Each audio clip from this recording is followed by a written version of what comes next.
Welcome to the Free Play Arcade podcast. I am Chris Delp, the community liaison of Free Play Arcade. I am joined by Richard. What's your... COO of Free Play Incorporated. There we go. And President Corey Hayden, as always. And today we are going to discuss how to open your own arcade. Probably why you shouldn't do it. Yeah, so I think probably at least every week, sometimes it seems like every day, we get people who come up to us who say, man, this is a great idea. I want to do exactly what you're doing. Or, man, I've always wanted to open up an arcade. Can you help me or something like that? And so this is kind of like our response video to, this is kind of why it's so hard to open an arcade. This is why, it's really hard to do it right. And we're just really, while we have a moment, I'm going to go ahead and thank our very important sponsor, Mr. Brown Coffee, who have become a total phenomenon in Free Play Arcade and taste delicious. If you're in Free Play, you should drink it. We sell probably more Mr. Brown Coffee at Free Play Arcade than any other retailer in the state of Texas. That seems pretty safe. I don't know if that's true, but we sell a lot of it. We love it, and we really appreciate them for sponsoring this podcast. We are the only one that I know of that has a Mr. Brown cosplayer. There we go. It has become its own entire universe of memedom at Free Play. So thanks to them, and now we can jump in. Yes, so every single passing moment, it seems like if anyone can catch me, they want to talk about how they want to open up their own arcade, which is awesome. When we were very first opening Free Play Arcade, and this is a position I've changed completely. We were interviewed by one of the newspapers, and they were like, what is your goal for Free Play Arcade? And I actually said this, and it's one of my big regrets. I hope this inspires. We're going to show people that you can open up an arcade and inspire a bunch of arcades to pop up. That was absolutely true at the time. And now that we've seen other arcades pop up, we say, oh no, what have we done? Right. Because, a lot of arcades are opening and not doing it quite right. And we'll get into that. So first, I'm going to kind of take a step all the way back. We've told our origin story probably on the podcast before, definitely just to anyone who's asked, because it's always a question, like, how did y'all get into this? So I'm going to go all the way back and start it. I was a practicing attorney. I bought a single arcade game, loved it. Devastators. It was Devastators, a vertical scrolling shooter. It's not a great game at all, but I loved having my own arcade game. And I thought, geez, these are really cool. I want to buy more. And I just started buying them. I ended up probably 40, 50 at my law firm at different different storage buildings, and decided, geez, I should do something with them. They're so much fun. We were constantly playing them. We were constantly hanging out and playing them, having a beer, playing some arcade games. It just seemed like an obvious recipe. And I remember just being like, I need a partner, and I was going to approach you. And before I could even ask you, you were like, I know what you're going to ask me. And the answer is yes, I'm in. We're going to open up an arcade. And that was in the spring of 2015. Yep. And we immediately, we started the preparations to open up an arcade. And by way of background, I was a practicing attorney. And before I graduated law school, I had about 8 to 10 years experience of food service, both management, catering, cooking.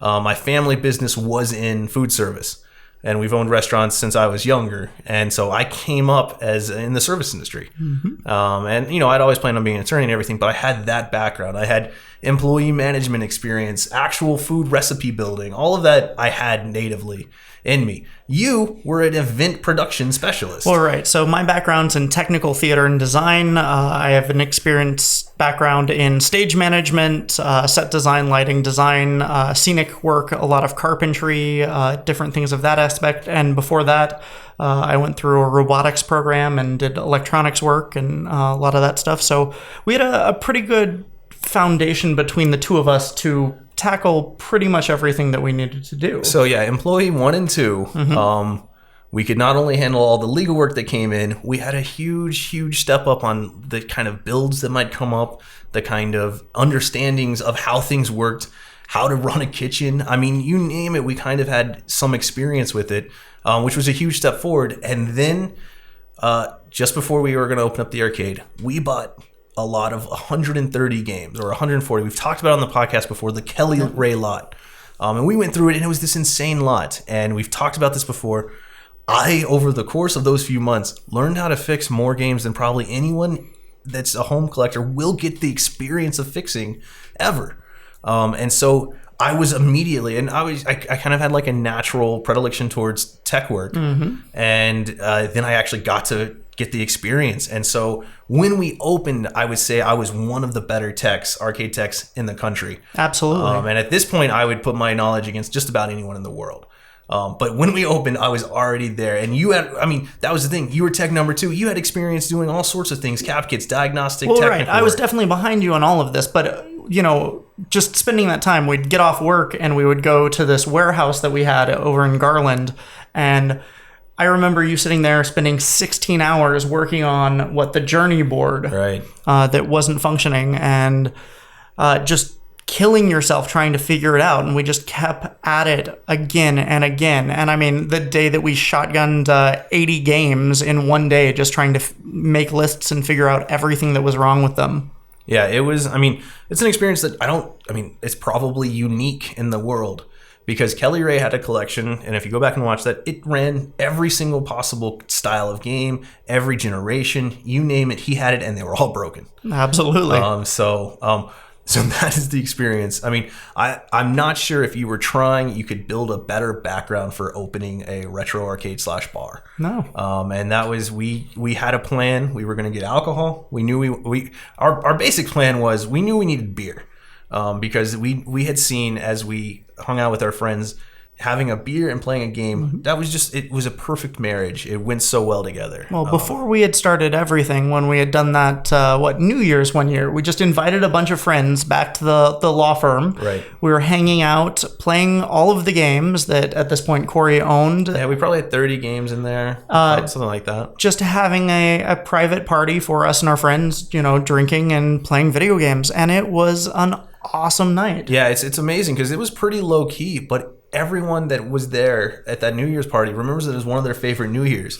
And that was just obvious. We needed to open up an arcade and capture that experience. Well, and while we would have been able to open up an arcade that didn't serve alcohol, we knew that the potential to make it a big thing would be that alcohol factor. Right. And that's, it's not about getting the alcohol sales. It's about giving that service to our customers, right? Giving them a place that they want to hang out for.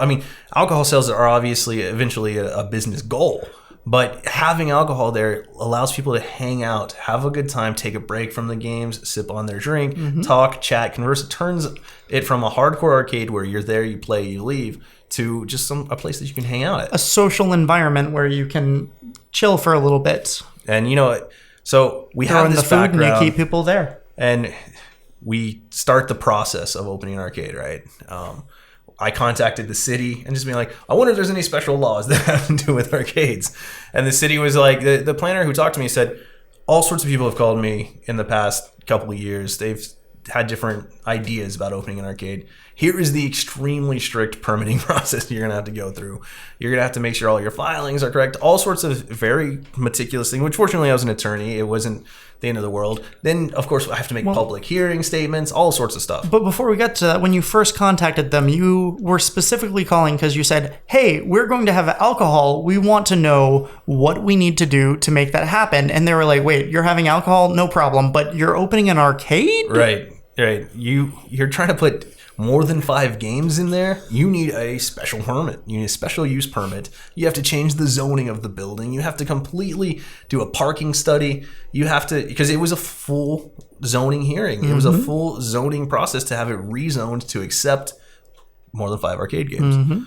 And this is not an uncommon law. We are aware of it in just about all the suburbs of Dallas. So far, we opened in Arlington that didn't have any such law. Right. But we're aware of that law existing in Plano. We're aware of it existing in just, lots of little municipalities around town. Oh, absolutely. And not just around the area, but there are laws on the books that we found in various other states and other areas as far as arcade operations and there are cities games. we will never open in or could never open in because they still have really, really harsh arcade laws, not just difficult ones, but things that would basically make it impossible.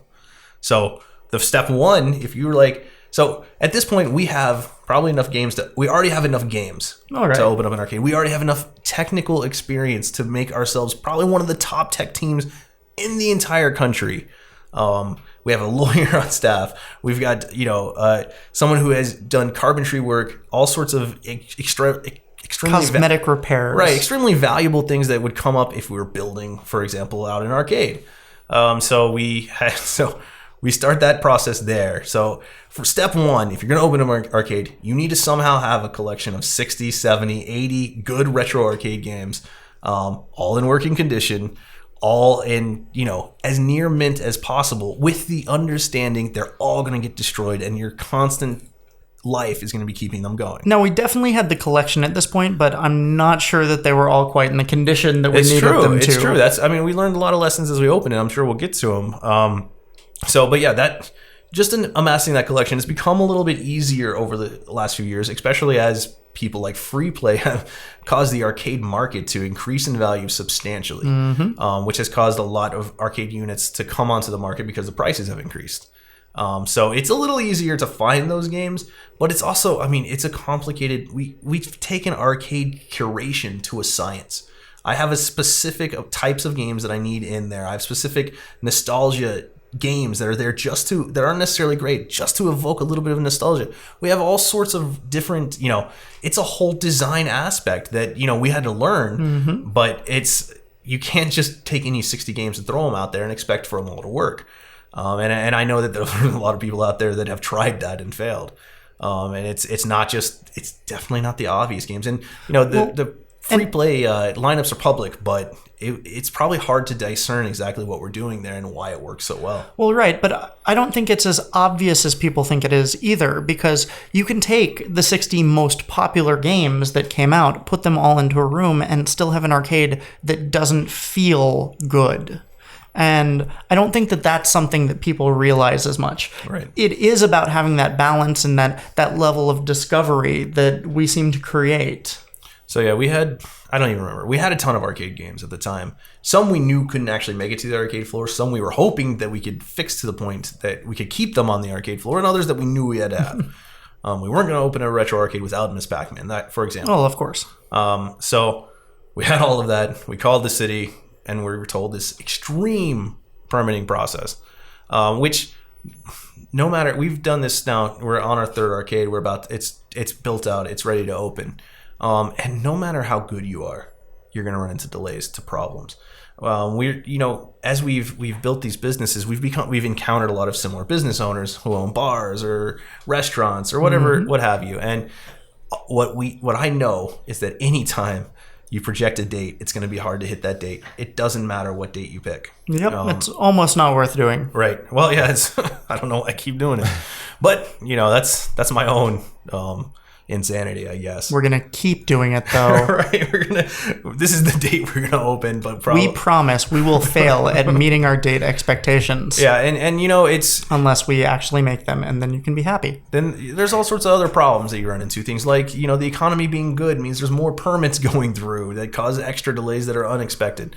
You have to be familiar with a lot of. So, for example, while we're trying to get that special permit, we also have to figure out a way. We had to negotiate a lease, find a site. So in the city of Richardson, for example, and actually under the International Building Code, just about every arcade of definitely the size at Richardson is going to require fire sprinklers. Yes, anything over 5,000 square feet for the city of Richardson. Right, and it's a pretty... it's standard between 3,000, 5,000, 6,000. Around that size is when you evoke sprinklers. And some municipalities will have it. If it's a certain number of arcade games, you need sprinklers, or if it's a bar, you need. So there's all sorts of laws, and most of them have come in the last 20 years, and some of them only in the last 5 to 10. So if the law has changed for sprinklers in the last 5 to 10 years, the odds are most of the buildings you're going to be looking at haven't been built since then and haven't been retrofit because they don't need to. Well, they're expensive, and a retail establishment may not have those same needs. Right. Well, and that's the thing. Almost always, we're opening an arcade in a retail spot is a use change. It's not going to be, because even if you're opening in a restaurant, your city's probably going to classify it differently. So they're going to reevaluate the fire needs under the International Building Code. So boom, sprinklers. It's almost like just lore now for Free Play. We open in the only spot in town that had enough square feet with sprinklers. Yep. It was the only available spot. There were maybe some that had like 20 or 30,000 square feet, but that was too big. It was the only spot that was between probably 4 and 8 or 4 and 10 even that had sprinklers that was, suitable. So anytime anyone asks us, they're like, man, your parking lot's terrible. Our parking lot is terrible, but it's our only site. I mean, our landlord is our landlord because we had to find a site in Richardson because that's our hometown. We wanted to open in Richardson.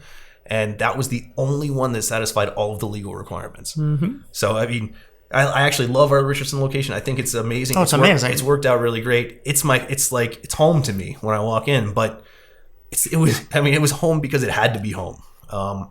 So that's just another step. And if you screw this up, if you are trying to open up an arcade and you forget to follow one of these things, you're talking catastrophic losses. Oh, absolutely. The time and money that you could lose. I mean, just the things that we did that weren't necessarily the things that were the best things that we could have done. If we were to reevaluate the way that we built out our facility, we might have changed some things in a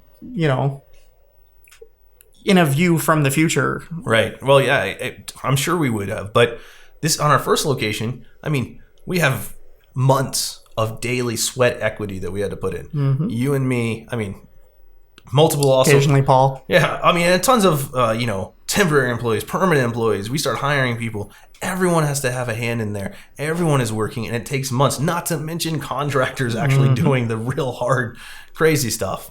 So we found this site in Richardson. It was an old dry cleaner. It had been used as different things since it was a dry cleaner, but for purposes of what you'd consider when you're opening a new place, it was a dry cleaner. It had good drainage, good electricity, bad water lines because their water lines were way above the possible usage of a restaurant. That kind of stuff. I mean, these are the kind of considerations. So if you're out there, you're like, I'm going to open up an arcade, and you've never considered, man, what is my water usage going to be on an arcade? Then that's, you're already too far. You're already behind. You have to. There are going to be considerations that you would never imagine. Mm-hmm. So we had to demolish part of our site, the water basin, and this is all after we were able to get a special permit. Spoiler alert: we actually got our permit. We opened. Whoa! I know. We went through the process. I had to appear in front of both the city planning and the city council, the city planning commission and the city council, in a kind of dramatic fashion with people not sure what we were. People in the neighborhood had to get notified because these are old laws. They sent letters out to all of our neighbors, all of the residential area on both sides of the street saying, these guys are trying to open up an arcade, which caused people to go kind of crazy. We had to meet with homeowners associations, do homeowners association walks, meet with different people in the neighborhood, talk to the city council, talk to the mayor, meet with the businesses nearby. Really, for whatever reason, I remember a homeowners association used like Target as a meeting room. We had to do a presentation in a Target meeting room in front of people who were really skeptical of whether or not we should be allowed to open. And now, I can already hear y'all cringing. Can someone just say I can't open an arcade? Yeah, the city council, if they thought that this was against the public interest, and there were members of the public who thought that, they will shut you down. And at this point, remember, we have already bought however many games. I don't even remember it could have been 100. It could have been 120 with something like 80 or 60 even planned for the arcade floor with a nice backup. We already had, $100,000, a couple $100,000 invested in arcades. Not to mention the storage fees for that. Plus the entire time that we were going through our permitting process, we were paying rent. Well, yeah. Well, that's actually... complicated. So we had secured rent. Right. So we had negotiated the lease and everything, and we had negotiated certain terms that were favorable to us. But still, during periods of time before we opened, we were having to pay rent. And that, we're thousands of dollars a month with no revenue because that's just how it is. And there's no landlord. It took us 3 months just to go through the city council, and then we had to build the whole place. We had to get all the building permits, everything like that. There's no landlord in the country that's just going to free roll that whole thing. Right. I think our landlord was fair. I'm not, but it was still thousands of dollars, tens of thousands of dollars of dead money that we had to anticipate and be prepared for. So then we got to build the space out. So, if you're in the state of Texas, to serve alcohol generally, and this gets complicated because our Denton location doesn't have a kitchen, but generally, to serve alcohol in a favorable way, you have to have food. You have to have a good food options. So we had to develop a menu as part of our TABC, as part of our alcohol application. We have to develop a menu and figure out how we're actually going to make this food, which means you have to build a kitchen. And anyone in the restaurant industry can tell you kitchens are expensive. It's not a big secret. If you're redoing your kitchen in your house, it's going to be expensive. Now imagine trying to build out a commercial kitchen. We're talking, and our kitchen build was neither the cheapest possible, nor it was definitely not the most expensive. Oh, no. Because remember, our menu is flatbread pizzas, pressed sandwiches. This is not, it's not easy, but it's not this is not at all. We don't have a million deep fryers. We don't have a huge vent hood. We don't have a lot of stuff that could cost even more. And some of it was by design because we wanted to, minimize costs. But you're talking minimizing costs in the tens of thousands, $50,000, $60,000 kind of build. It just starts adding up. If you're doing the math at home, we're starting to talk about serious money that you have to outlay. So we get our special permit to open up the arcade. We get our contractors working. They're submitting plans to the city. You can't build until they issue the permit. Can't do anything really. And so you're just kind of waiting. Again, time that's going to be, we were fixing games and stuff at the time. We were doing preparations, doing outreach, doing some marketing, going to Alamo Draft House, making connections in the area. All sorts of things to make sure that we were coming out with our best foot forward. Well, we were pulling things, I think, out of the arcade under demolition permits. Right. We did have a demo We're doing permit. a lot of cleaning because our space was pretty gross. Well, it had been basically abandoned for a while, and there were other possible tenants, but it was just, this was just we were taking it over. We weren't going to get a ton of help from the landlord. It was a whole thing that we were prepared for, and so we start doing the build. We've got to build a bar. We've got to build a kitchen. We've got to build an arcade. We've got to do electrical work. Both restrooms had to be built to ADA specifications. We had to build a workshop. This was a full build for a 5,000 plus square foot facility. We built every square inch. Well, we ripped down everything that was in there. The facility that was used for the dry cleaning, their little shacks of restrooms, their office, everything beforehand. We expanded everything. We put up new walls. We had to run new power. We had to do a ton of plumbing.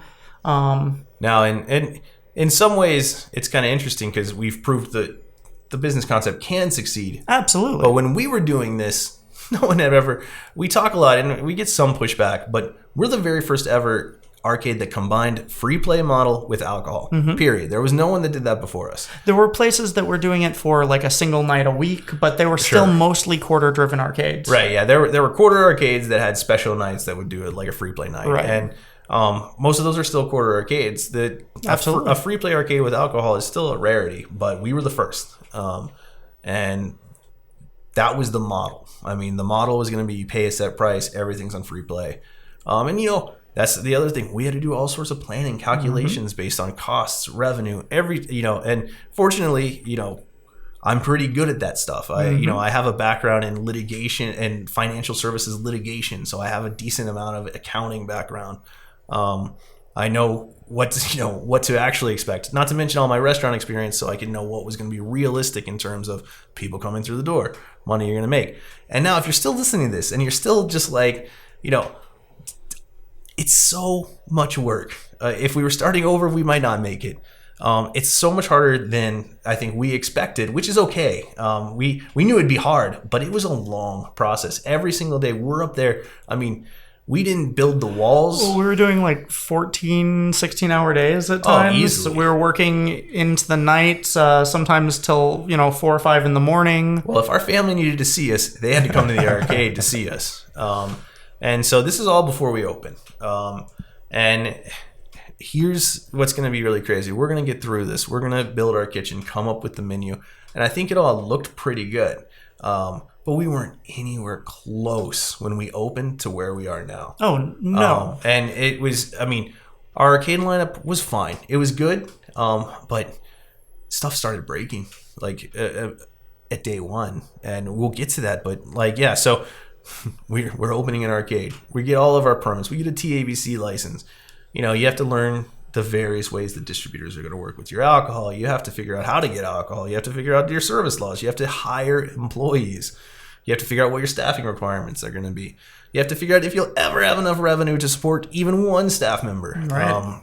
Well, hiring employees was probably the most stressful thing going forward for me, sitting on the opposite side of that table and saying, hey, we're going to pay you a bunch of money over the course of the next year. Right. We probably don't have that money right now, but... well, yeah, it's not in the bank. We will. We're hoping to make it. Yeah, so that's, I mean, you're hiring people on the promise that you hope people show up. And you're promising them that you will have a paycheck for them reliably, whether we're making money or not. And you're promising that if they have another job that they're planning on leaving, that they're making the right choice for their life. Right. And then it's going to be worthwhile. It's terrifying. And I guess in a lot of ways what we're finding out as we talk about this, and it is the truth, opening an arcade is not a lot different than opening like a restaurant. And if anyone here that's listening knows the statistics on restaurant failures, it's massive. We invested hundreds of thousands of dollars. We had the perfect backgrounds to open this. We had all of the knowledge going in, and it was still an extreme risk. We had no idea if anyone was going to show up ever. And not only that, we had already figured out all of our game logistics, how to get our games, how to source them, how to get the best games, how to, which games we knew we needed to target in the future, how we were going to get them. And not as simple as we were going to go to the auctions and buy them when we had auctions. We had to have backups to backups to backups to make sure we were going to have a steady stream of games. We had to, and one of the first things we said anytime we were interviewed is we have a logistics network that is no one's ever, and we're now so far beyond where we were then, it's scary. Oh, it's crazy now, but before we had opened Free Play Richardson, our first location, you probably had... 3 to 4 years worth of sales data for how much arcade games, what the prices of arcade games were. I mean, where they were being sold, how much they were being sold for. Yeah, we were really lucky because my initial interest in arcades was, I loved the games, but I also thought it was really interesting, this buying, selling market, because I was aware of most avenues people were buying them. I was aware of how I thought to source them and stuff, and it really seemed to me certain. Not only are there regional price fluctuations, where one region is wildly more expensive than the next, and if you can figure out a way to cost effectively move those games, you're going to go a long way. And so then you start talking about logistics networks, stuff like that. And I had price models I could figure out basically what a price of any game should be at what location. Now, one of the changes is as all these games have rushed out to the market, we now have even better data. And it's a little bit more universal. The regionality is a little less, but it's still substantial. So we had figured out the arcade game market top down. We knew just about everything you could know. We knew effects on condition. We knew everything. And that was before we even considered opening an arcade. Well, and remind me, when did we get the first truck? Was it before? Yeah. We owned a box truck. I bought a box truck before we even were going to open up an arcade. So this was before we had even planned to own an arcade. We had a box truck, and we were moving. You could probably fit 16 games in the first box truck I think that it was we had. 12 actually. 12. Yeah. Small truck. I forgot. It's pretty small. But you could fit 12 games on this truck, and at all hours of the night. I mean, if anyone posted a game for sale in DFW, we would hop out of bed, we would schedule it for that day, and we would go and we'd pick them up anywhere. Right. We were constantly moving to make sure that we were able to source the games that we wanted and that we thought were important to have at Free Play.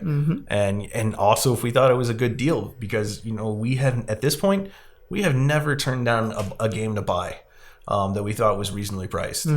And that's why we now have probably more than anyone. But it's also because, that was what we were doing. We knew we needed a ton. We knew for basically every game that we had on the floor, we needed a backup. We knew there were issues that we were going to be able to fix, and there's lots of those. But we also knew there were issues that are going to come up that might just kill the game. I mean, there's lots of things that can kill a game that can at least make it so that it's going to take 20, 30, 40, 50, 60, 70 tech hours before we're going to get it back up.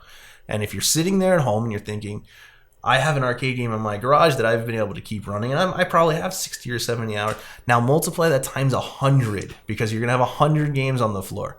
And not only that, you have a bunch of other work you have to do. Well, you've got a bunch of extra work, and when you have one or even, 15 arcade games in your house, if your friends and family are the only ones playing them, then you're very lucky. Because when you introduce the chaos that is the general public into your collection, some of your games are going to get destroyed. And it's through no fault of the people playing them. It's just going to happen. It's something that you have to take into consideration while doing business, any public-facing business. Well, I'm sure Chris remembers when we first opened. Chris might have been one of the people. A lot of people were walking around like, guys, just be careful. These are old games. We had a lot of our customers doing that, and it took a while for us to, we were very casual about it because we knew we weren't going to make it if we were mean to people trying to play our games because they were playing them the wrong way. We needed to make sure that we educated the public that they were old. But, Chris was walking into a thing of just a bunch of old games that we're going to break. Do you remember walking around and being like, oh my God, I hope these don't break. I hope these people are nice. I still feel that way. Yeah. No, I have a great love for these arcade games. This goes so above and beyond, just having access to the gameplay or whatever. These are authentic arcade machines that I don't want to touch the buttons of because they will make noise. But this is the real deal. It's the CRTs, the scan lines, everything's working. The music in all these machines, you've brought them all back, and it's so much better than I could have imagined. But at the same time, when I walked into Free Play the first time, man, I knew this was a special place, and man, it's I appreciated it right away, and I started to work right away with us reestablishing the community because it had gone away along with arcades, and also people did not know, and they didn't remember how to play the games. I remember them struggling with start buttons. Oh yeah, I remember when I saw that you started the community group, I was like, I hope they all talk about how to actually play these games, because we had games like Defender that I would watch. No one knew how to play it, which Defender, again, needed to be a launch title. There's all sorts of reasons for having them, even if it's difficult for people to play. I mean, not to mention it's a gorgeous game. It's Absolutely. so cool. It's there's something beautiful about playing that game, that right. Not altogether intuitive control scheme, but when you see someone who's good, just do it. It's really an amazing thing, and it's not going to be replicated on my keyboard when I'm playing it on MAME. Right. There is something beautiful about sitting there and watching a master stand up to an arcade machine and just play it. Oh, it's a musical performance. It's watching someone perform on a violin, in my opinion. So those people at home listening to this, which, this podcast is now available on numerous podcast networks. Basically, anywhere you can get your podcast, you can listen to this podcast. Woo. But so we're months and months and months into it. Obviously, Free Play hasn't made any money. So if you're expecting any money out of your company before you make any, you're in trouble already. Well, you had compared to a restaurant, and I mean, the common phrasing with a restaurant is to expect to make any money your first year of operation. No, not profitable. Don't expect to pay yourself a dime your first year. Well, right. And the same is true with an arcade. It's that you need to make sure that you're ready to go at least a year without being able to pay yourself a single dime. It's so hard to take care of these machines. I've won since I've been coming to Free Play. I've won 2 arcade machines at different contests. I immediately sell them because I want no part of fixing this thing, which is an arcade machine, which is hard to repair, and pinball is 10 times harder. Well, yeah. So that one of the things that we spoke to people. Speaking of pinball, we talked to some people, and we were aware of a couple places that had tried Free Play pinball that had they were like, no, it's impossible. And I still don't know how it's possible because you're a lawyer. You're an events manager. You're both techs. Well, right. So our pinballs require, every single one of them requires maintenance at least once a day, and it's often more frequent than that. And we learned that day one. We weren't sure because we had all working pinballs. We were like, these are great. We were psyched. These are awesome. And then the first day, balls start getting stuck. coils start breaking. And all of a sudden we're like, whoa. Coils are already going out? And then just all sorts of stuff starts breaking. Well, I mean, to be fair, we did have, an original Pinbot on the floor. Yeah, we had a Bride of Pinbot. Oh, yeah, we original Black Knight. A little older probably than is possible. Certainly as a average age, because we had Black Knight, Pinbot, Bride of Pinbot, Black Knight 2000, and something else.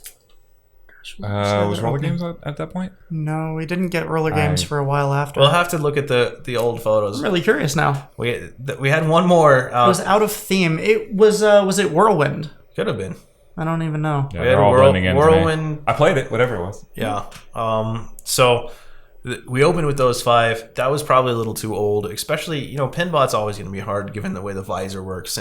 And they were all working perfectly when we opened. And probably by day 2, all of them had major repairs. And we were probably having to sign 1 or 2 of them for parts. Well, yeah, we had immediately placed big parts orders. And we had a ton of parts in stock beforehand. I mean, we had other pinball tables too, and hundreds of thousands of parts in storage before we even opened. And I think within a week we'd taken Black Knight off and replaced it with Fishtails. And then within a week we had to take something else off and bring Black Knight because we were having these catastrophic issues. And despite being just top level techs, despite hiring great techs as we were going, it's so much more work keeping these games running, especially because at Free Play we don't let games go down. No. We hate it. It kills us. It eats us up. We're going to do everything we can. And to have that quality, that's, everyone thinks we don't open till 3 because of demand or whatever. That might be a consideration, but we don't open till 3 because that's how long it takes us to keep the games going. We take those 8 hours or so before 3 every single day to have our techs working on the games. We're there working. And it's a constant battle. It'll never be won either. If you're getting into this and you think, I'm going to turn on the games and I'll call in an outside tech. No, it's not going to happen. You're not going to have... All of your games will be broken. Oh, right. All the time. And I mean, this is not me trying to toot our own horn. There is an arcade, a retro arcade that has no out of order signs despite having hundreds out, and that's Free Play Arcade. We will always be at that level, and we will always spend the money that it takes, the hundreds of thousands of dollars a year it takes to take care of our games, the parts that it takes. We will always be willing to spend that, and we were willing to spend that on day 1. And if you're opening a retro arcade, you have to be willing to do it. Well, you really have to look at this as, if you are planning on opening a retro arcade, you are starting an endeavor that specializes in vintage electronics that people abuse, and understanding that there's a scarce market for all of these things to begin with, that your supplies are limited. You can't just go to the nearest arcade store and buy the newest, latest version of the games that you want. I want that to be the case. So it makes it a collector's market. So sourcing parts becomes a huge issue, not just the financial burden of having to spend great amounts of money for, little itty bitty insignificant things that are proprietary to a specific machine and you can't use them on anything else. So not only is the sourcing a problem, but then of course you have to store, organize, secure all of these different things, and then be able to identify, replace, train people to do these things when you're not available. I mean, there's a lot of logistics that go into just the parts storage of running a commercial arcade. Not only do we spend, and that's something that no one that's trying to start an arcade has ever fully understood. And I think that they'd be in denial generally, that the ones that I've spoken to, certainly the ones locally who have come to me that they said they're going to open an arcade. The initial game purchase cost is a fraction of what you're going to spend maintaining the game. Oh, absolutely. Because a lot of people come and they talk to me and they're like, your games are much cheaper than the games of Dave & Buster's, which is true for some of our games. We also have a $10,000 Major Havoc on the floor, in addition to, numerous $10,000 pinballs that we have on the floor, numerous $5,000, $6,000, $7,000 games. Regardless of that, for example, our Miss Pack, if we spent $600 or $700 on it originally, we easily have $2,000 of parts in it after 2.5 years. Not to mention monitor replacements. Not to mention, I probably spend 1,000 to 1,500 hours a year sourcing these parts, sourcing what we need. And I mean, we're a company right now. We have 2.5 arcades. We have 2 and 1 built out and staffed and ready to go. 2.9. Right. We're so close to opening our 3rd. We have more than 40 staff members, and we're extremely fortunate to have the staff we do. They're amazing. Absolutely. And we're all working tirelessly, 40 people, to make this experience good, to make the arcade work. And just one arcade, it takes 20 people. You might show up and you might see 1 or 2 people behind the bar and maybe assume there's a couple people in the kitchen. But for every one of them, there's a support staff member that is there working, doing all the paperwork, the annual filings, the tax filings. I mean, the amount of work that comes with opening an arcade is so outrageously complicated. There's a reason it wasn't happening for so many years. And now I feel like people have seen, everyone that sees free play, they're like, wow, I see people going there. There must be a market. And it is something that I think in a lot of ways we have connected with our people because they walk in all of our games work. The service, we've won the excellence at free play is a level that I didn't think was possible at a service industry business. We've won every major service industry award that's in our category. We've been nominated and have won just about every local award that's applicable to us. We're winning awards that we never expected to win. Best beer bar. We're nominated this year for best happy hour. This kind of just stuff that we would have never considered as being something. Not only, in addition to best arcade, all of these ancillary things. And it is because we work absolutely tirelessly. We have 2,000 5-star reviews just for our Richardson location, which, that there's no arcade in the country that has the kind of 5-star reviews we have. There's Dave & Buster's in the world that have 10,000 reviews, and it took them that to get their 2,000 5-stars. But there's a level of excellence at free play that is both extremely exhausting. We all work very hard, and then it's extremely expensive. The nuance is also important, because I will come in and I will visit as a player who came in at the origins of free play. I'll come in and I'll play and I'll try your Galaga, and I've done this at many arcades locally and in my travels. And I'll come in and I'll play those games, and I'll be like, hey, there's the game I remember, and there's Turtles, and there's Mortal Kombat 2. That's my one visit, and did they work? That everything entirely depends on, did they work? Are they how I remember? Because I can go and play these games on consoles, on my modern TVs and whatnot. I want the real deal, and I want it to work. And if it isn't there, it was a nice trip down memory lane, and I'm off to the next place. Free play keeps them working, and that's so important to getting a second trip from any player. And now you have all these players coming in and checking out free play, and they just assume that you just print these, and they're so easy. And it's always so important to be accurate and have it work. I can't tell you how important it is. I'm not coming back if it doesn't work well. And in fact, I get messages all the time with people with anecdotal experiences of, well, I came in and that game was malfunctioning. Did you tell anybody? Well, no. So their view is the left trigger didn't work forever, but it these things break down every single day, and you spend 8 hours building them up. I've seen you guys do the work. It's so important, and even then it's hard to as soon as anyone tells us that anything is broken, we do our absolute best to get it back up, and we've tried lots of different initiatives to make sure that everything is running at all times. Well, and that's probably something critically important. It's kind of funny because when we talked about doing this podcast, I was like, I got to be careful about some of our trade secrets, and that's actually at this point probably a trade secret how we find out about our broken games at this point. Because you can go to the arcade and you can see a lot of ways that we're doing it, but it's so extensive and so amazing, and we live in a world, right, where a single button won't work, and that could completely run your arcade experience. We live in that world. Now I want y'all to think about this. There are easily 100,000 switches at Free Play Richardson right now, maybe more.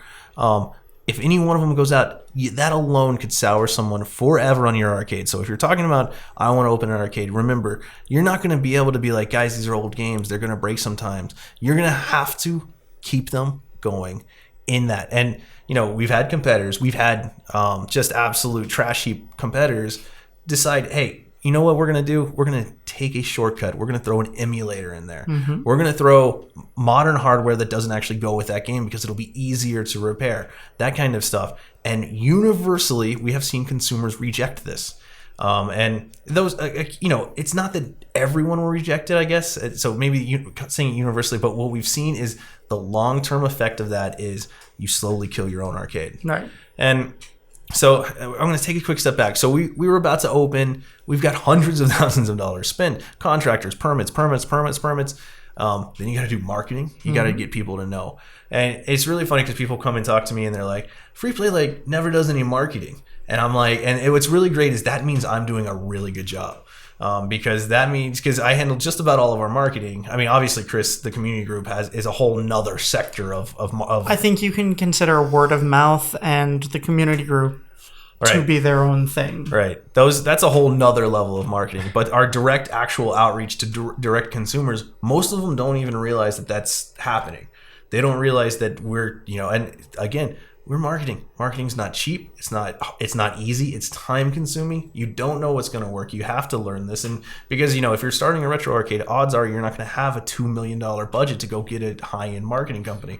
You're going to have to figure out a way to connect with customers in-house. And you're going to have to develop relationships with your newspapers, every local radio station, you're going to make sure that they know about you, that because you're going to try to convince them to give you free airtime, basically, by instead of making it a news event that you're opening rather than that. So you got to do all of that. You got to make sure you're able to do all of that, and that's the only way you're going to get people to show up that first day. And what's really great is we had people show up the first day, and we thought that's going to be our biggest day ever. And we've now, we've had days that are 7-10 times what our first day was. Which think about how much staff it requires to do that. Yep. And so it's really insane, and it's a ton of work. And we're not necessarily trying to discourage people from doing it. We're just, in this podcast, I think the goal is to make sure if you want to open up an arcade, you understand exactly what you're getting yourself into. Because long term, we want arcades to prosper. We want to see a bunch of arcades. What we don't want to see is the same thing that happened in the 90s happen again. It could. Well, and that's we're the only reason we're opening new arcades and we're considering expansion is because we're absolutely concerned that instead of arcades coming back forever, this is just a fad. And like Free Play is enjoyable to me. When I go into Free Play on a night that I'm not necessarily working, I have a great time. I think it's an amazing place to hang out, and I want to be there regardless of it's so amazing that all the games work. But it's this place that I want to be. Whereas there's a lot of arcades in the world that are using those arcades to get their first visitors and turning people off, whether it's through broken games, whether it's through emulators, whether it's through this apps. One of the more concerning trends is retro arcades starting to desperately bring in newer and newer games, newer gimmicks, newer things just to try to be the newest. And, I just want to remind all the retro arcades in the world, we're not trying to compete with what's the newest. VR is going to come out. VR is going to be a thing. Stop trying to put VR in a retro arcade. Stop trying to put games that are trying to capitalize on VR. Don't do the gimmicks. Don't do the redemption games. You can see it happening already. You can see people making the same mistakes arcades made in the 90s, and arcades died. Retro arcades are back because there are some really good retro arcades. And that has caused, that's the thing. We were not first. We were not the first retro arcade. There were great. Ground Control was before us. Barcade was before us.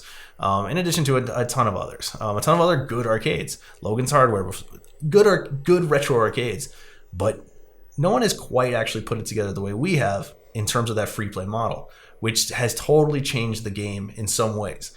It now means that you have more people experiencing these retro games than ever before. Because when it's $0.25 a pop, even though that's a totally great deal, I encourage all retro arcades to charge $0.25, but every consumer needs to understand that's a really great deal to get that a working retro arcade for $0.25 a play. Awesome, but having it be $0.25 a play even means those games are going to get played less and less compared to the free play model. So we have people playing games they never would have played. I mean, we've got an Enigma 2 from Gameplay at our Arlington location that we just had a free play community group high score challenge go through. So we had a bunch of extra people playing Enigma 2, a game that is absolutely irreplaceable unless you're free play. We're not only the only ones with 1, we're the only ones with 3. I mean, that's how big and how bold we have to go. Because if we make a promise that you're going to get a game like Enigma 2, that's the only one available to the public in the world, we want to make sure it's working. So we have backups of we are going to the extreme to make sure arcades survive. And I know people see a lot of people going to free play and think that, this is wildly profitable. No, it costs so much money to run free play the way it does.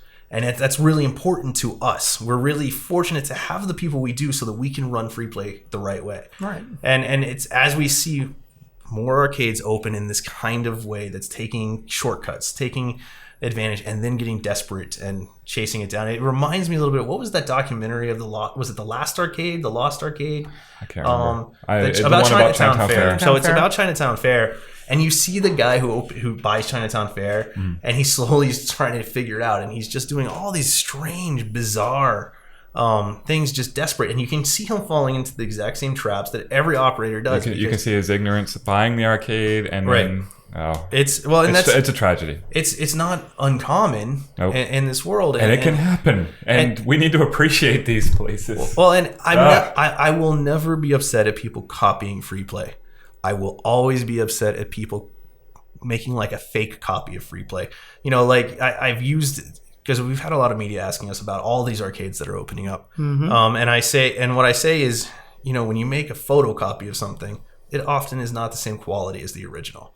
And that's my concern, is that if we have a bunch of retro arcades that exist that are all falling apart, it's going to turn people off to these games that could be turned on to the games. We have people playing our games that we never expected to come into our locations, and people that are enjoying them, finding them forever. We have people who are serious fighting game players on a 25, 30-year-old fighting game, and they're like 12 years old, 13 years old. They're getting into it at that level, at that age, on a game that's twice their age. It's amazing.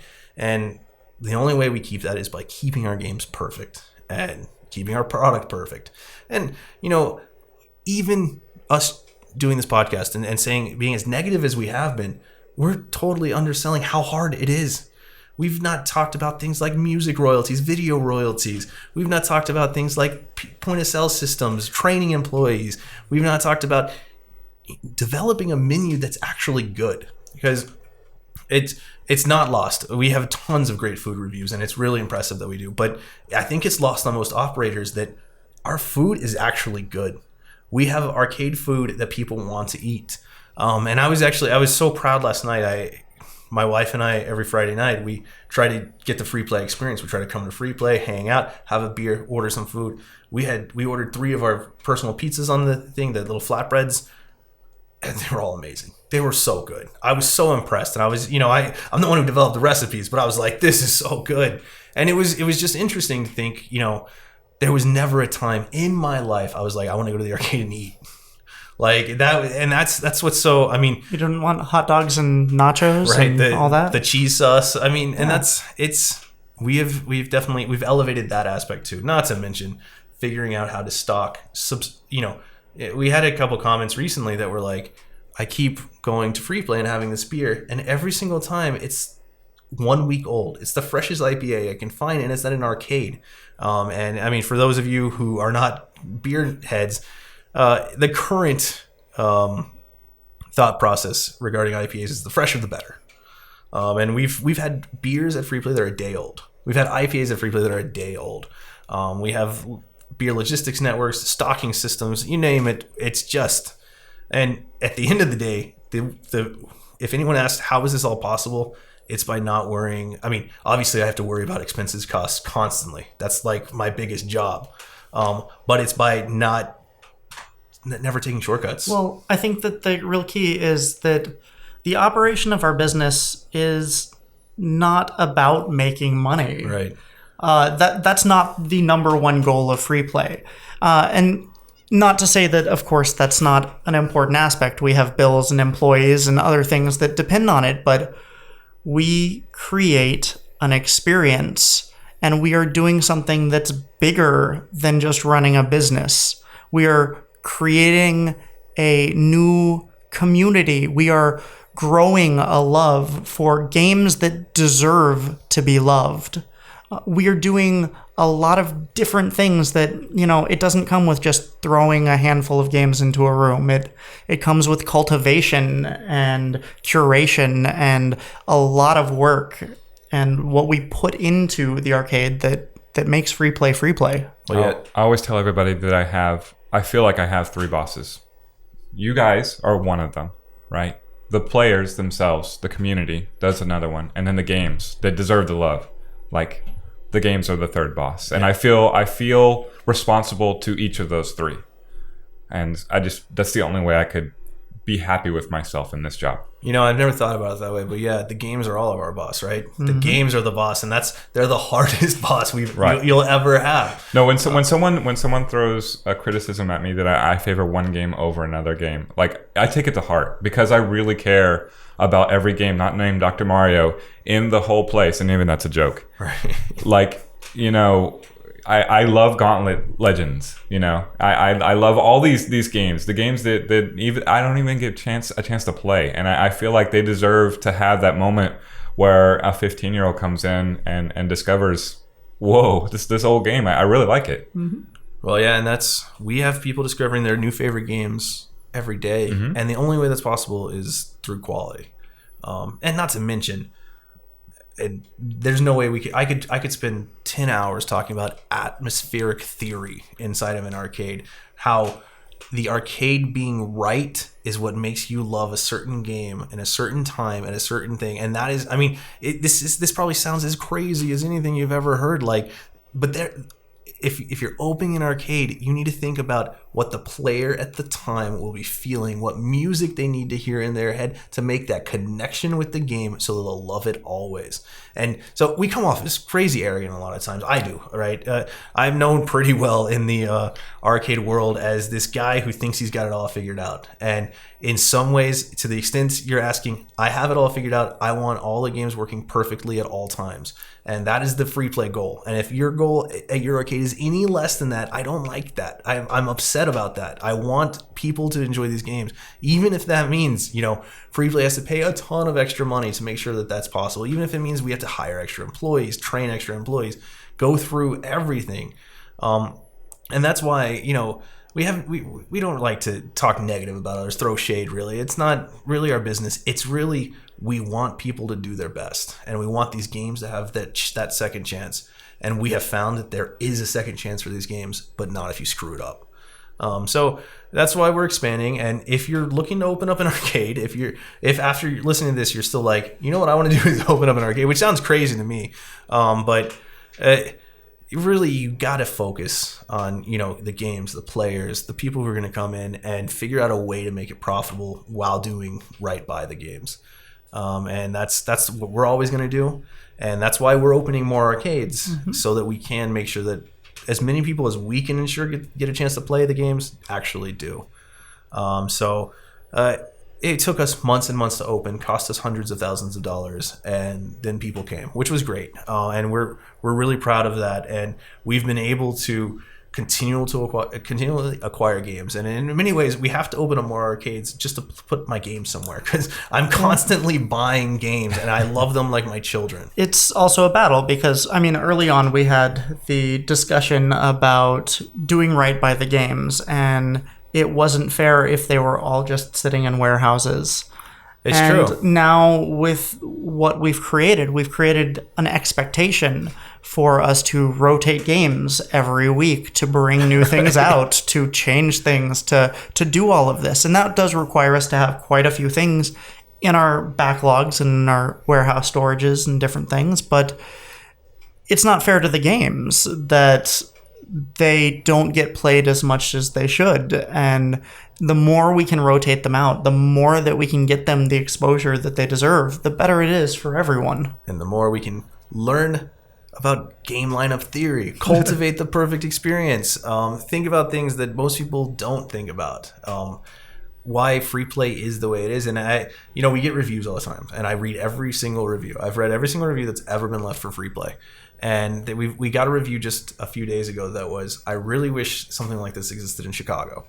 I'm from Chicago, and Chicago's the home of video games, pinball, arcade games. That was where every manufacturer is, and that's where there are still some arcades. And it made me so proud that they would see free play and think, this is the pinnacle of arcade perfection. And they were at the Arlington location in Arlington, Texas, of all places. And I mean, that's our goal. That's what we're going to keep doing. And it's, I mean, we're about to end this podcast, turn on our phones and see what fires we need to go run and put out at our arcades. But it's a total honor that we, so far, you know, get to kind of be the standard bearers. I'm not trying to say we're the only ones doing it right. We have tons of arcades in other cities that we think are awesome. And we generally hope that all arcades are awesome. Well, right. There are tons of models that work.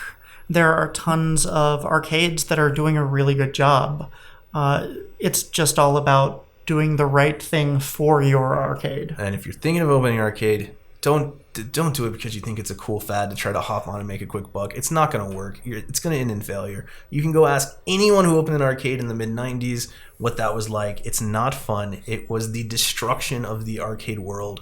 And here at Free Play, we're going to do everything we can not to let that happen. I lived through that once. I do not want to live through it again. Right. And that's, you know, well, and you know, it's people like Chris early who really made us understand exactly what we were doing. Because Chris would come to and be like, you know, these my first email to you was regarding NBA Hang Time, right? And it was just like the diagonal wasn't on point. So there was a mildly worn actuator, right? And this is during the beta test, right? Yeah. We were still trying to figure it all out, but still, it made us realize just what level that we needed to do. And so obviously we got new actuators. We actually had to come up with a proprietary system to keep the actuators in our NBA jams working as well as they should, because you can't use the wrong joysticks, guys. Stop using the wrong joysticks in the NBA Jam. I don't understand you people that don't care about using the wrong joystick.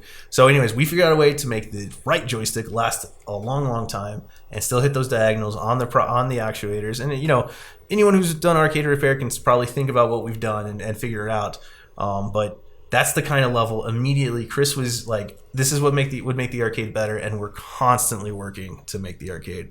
Yeah, that's what separates Free Play from every place else that I could ever recall. You know, even back in the heyday, even back in the 90s, even back in the most like GameWorks Grapevine, when that place opened, right, was the most glamorous arcade I'd ever seen. 3-story tall arcade games, a football field wide, 2 techs on staff at all times. Ooh. And their fighting game machine was notorious for not having any diagonals on their joysticks. Notorious. Like nationwide. Everybody would come in. It's right next to the airport. They'd come in. They had 2 techs on staff at all times, and their stuff was in much disrepair. I remember them getting a complaint one time from the president of the president of American Airlines about their medieval madness, like being in one of the worst conditions they had ever seen, and like that was the destruction of arcades, and that place had the finances and the means with which to take care of it, and still they didn't. Well, that place is gone. I don't want to see that happen again. At this point, we're kind of the refuge for a lot of techs. I mean, it seems to be happening, and I feel like that's going to happen as we move forward. We get a lot of techs from some of the larger companies who we won't name out loud, like Dave & Buster's, Main Event, Pinstack, those types of places that have they're not us. They're doing a totally different business, but that don't spend the same way we do. Like these techs will come in and they'll be like, so this is kind of going out, I can kind of band-aid it, and we're immediately like, how do we fix it for real? How do we make it work? And they're like, it's going to be pretty expensive. Doesn't matter. Our technical department is probably the highest funded, definitely per game of any. I mean, there is nothing that's going to keep us from keeping our games working. And it's definitely a big shock when these techs see that happen. When, you know, they see us during the interview or whatever, we talk about them, we make all these promises, and then we follow through with, I mean, it doesn't matter, $400 parts, $500 parts. What the best part is, they're like, this is impossible to source. We probably should take the game. And we're like, we've got like 4 of them at the warehouse. Let me go get one right now, and we're going to fix that game. But we don't mean to discourage everyone. We want more arcades in the world. We just want them good. We just want them to be right. And, you know, generally legal. No emulators. Stop giving arcades a bad name by cheating the programmers, the music. I mean, there's all sorts of licensing that you need to just follow. There's all sorts of laws you need to follow. Pay your taxes. Be a good citizen if you're going to open up an arcade. I'm sorry, you can't just play music videos nonstop without paying royalties? What? I wonder if there's someone nearby that's doing that right now. It's insulting. It's absurd. It'll all catch up to the bad operators, but by being a good operator, you can prevent us all from going out of business. So please, if you open up an arcade, don't suck. And for that, I think we're gonna wrap it up. We could talk about this for hours and hours and hours. Just, we don't mean to scare you guys. We just want everything awesome. And for now, that is the end of this free play podcast. So you want to open up an arcade? Make sure you start out with an attorney and one of the best techs in the country, with a technical event producer on staff who happens to also be a carpenter and have a ton of electronic repair experience himself. Start with those two employees. It's probably going to all work out. But for now, we are signing off for this free play podcast. Bye.